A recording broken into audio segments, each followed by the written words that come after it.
So today we're talking Rhythm of War, Brandon Sanderson, fourth book, Stormlight Archive. A lot of this is going to be repeating things I said about Oathbringer because I think this does apply to the whole series. Really, is my view, and I'm aware I'm in the minority. Is that these books are just they're too long. That Sanderson wants his opus, and he wants something that will stand the test of time as a long, lengthy high fantasy series that is read and reread, and clearly this is one of the spines that links together the Cosmere and all the kind of wider linked universes that he's not by any means the first person to do, but I think he takes advantage of quite well. So for those of you not familiar with that, maybe like the 1% of Brandon Sanderson fans who aren't, all his books have, a lot of his books are set in something called the Cosmere, which is a linked universe that links a lot of the worlds together. And so there are some crossover characters. There are some kind of Easter eggs in certain books that link back to other books. And then there are much more explicit links in other books where almost you have to have read a book set in a different universe not a book set in a different world in this universe to understand what's going on in the current book. I almost don't even know if it's worth reviewing this, to be honest. Like, I'm in two minds about it because, same thing applies to what I said about Oathbringer, in that, like, I think these are just too long. I think they're slightly self-indulgent. I don't think the length adds to the quality. I think it takes away from that. So if we put that to one side, because so this is the point of those books, and I can completely understand the argument that if you don't like that aspect of the books, then why are you reading them? This is kind of this is the point of the books.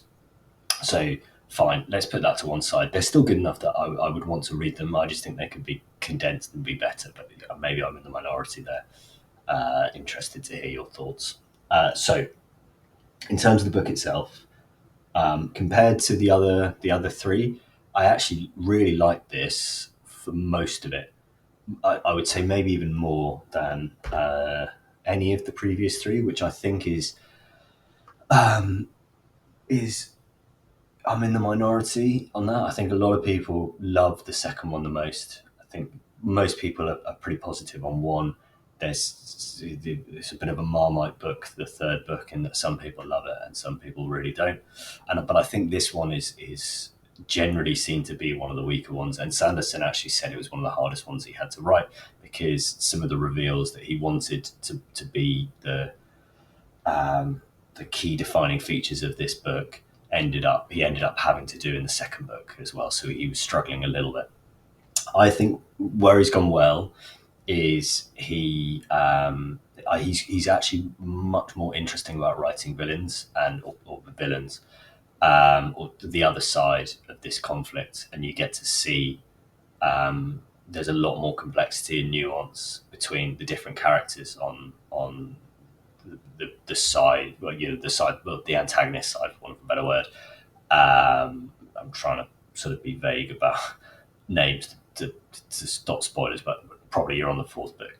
You know who I'm referring to. I just think that was more mature. It was interesting. There are some really good characters in this that I thought his characterization of Raboniel, I don't know, was brilliant. Really interesting character. Really liked her. I also think he's got the flashbacks much better. They don't feel like a slog. It was very rare I opened the chapter and thought, this is like, I can't bother to read this character. That happened a lot in the previous books. I really didn't like Shallan, as I said. She got a bit better. She got a bit worse and then a bit better in this one. But even her chapters were shorter and just better. Like the pacing was better. The book does sag in the middle a bit in terms of pacing, but that just links back to all the other things I'm saying about the book itself being too long. So no need to kind of dwell on those. I really liked the Adolin has an arc in this that I thought was really good. He was sort of almost a very plain, boring good character in the first three books. He's much more interesting in this one. I really liked him. I thought his arc was incredibly predictable. If you read a lot of Sanderson books, I think it's really obvious what's going to happen. But anyway, I did enjoy that, even noting that it was predictable. I did enjoy that. I did enjoy him as a character. Um, the, the other thing the other thing I struggled with a bit in these books is each character.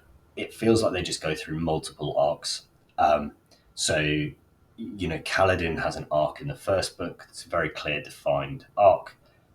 In the second book, it's almost like the same arc happens again, and in this book, it's it's almost like the same arc happens again. Now I know that there will be people saying that that isn't true, and I'm wrong, and I understand that. Right? There's nuances, there's differences, but it felt like you had, the character goes through something, comes out the other end, um, and then it almost felt like that didn't really happen by the time the second book starts, and he kind of starts again from almost the position he was in the first book. Yeah, he's a bit better, but almost the position he's in from the first book. Now, I know, I know what people are going to say here, which is that Sanderson is addressing very complex topics, and these things that Kaladin, specific to him, but also for other characters, are going through aren't just something that you can address once and then everything's fine and dandy. And you're a completely different person. You're completely grown. That's not how the world works. That's not how emotions work. That's not how psychology works. And I completely get that, right? Um, and I like to an extent that he is trying to portray that. He's trying to portray that nothing's just fine and dandy suddenly, and everything's golden. Um, but it felt laboured. It didn't. It felt clunky.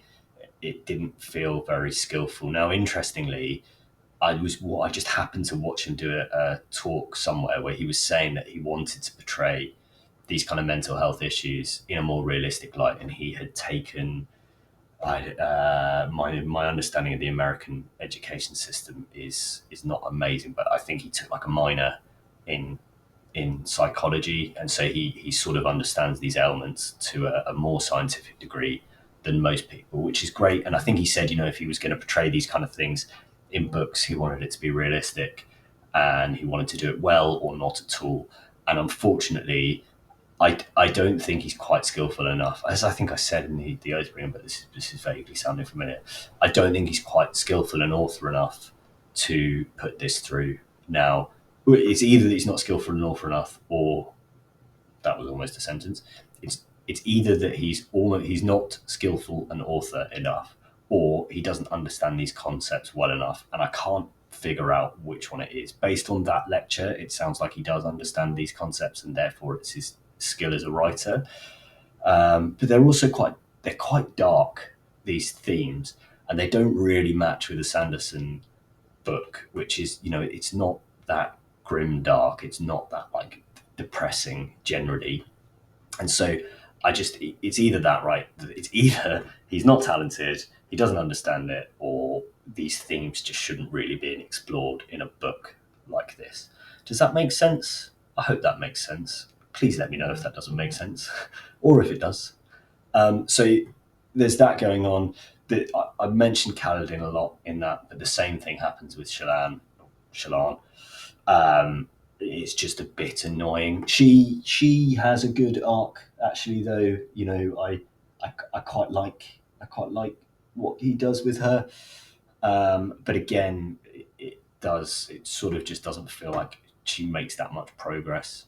She's a better example actually. She I think is handled better in this book than Kaladin is, where Kaladin just felt very repetitive, or very repetitive of the things he'd already gone through. Shallan, there was a little bit of she was building on more of a foundation.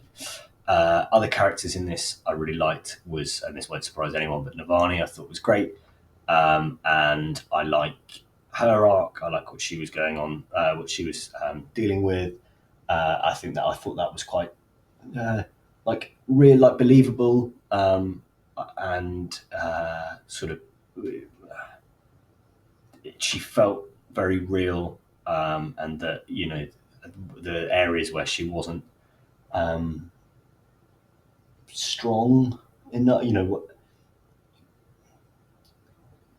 how do I explain this? She felt like a character who was portrayed realistically, and she couldn't just resolve everything, and she did what she could with the scope she had been given in a way that felt believable, and I really like that. Again, her arc, not the least predictable thing, but I was almost cheering at the end of that bit. So I don't want to say that. Her arc, her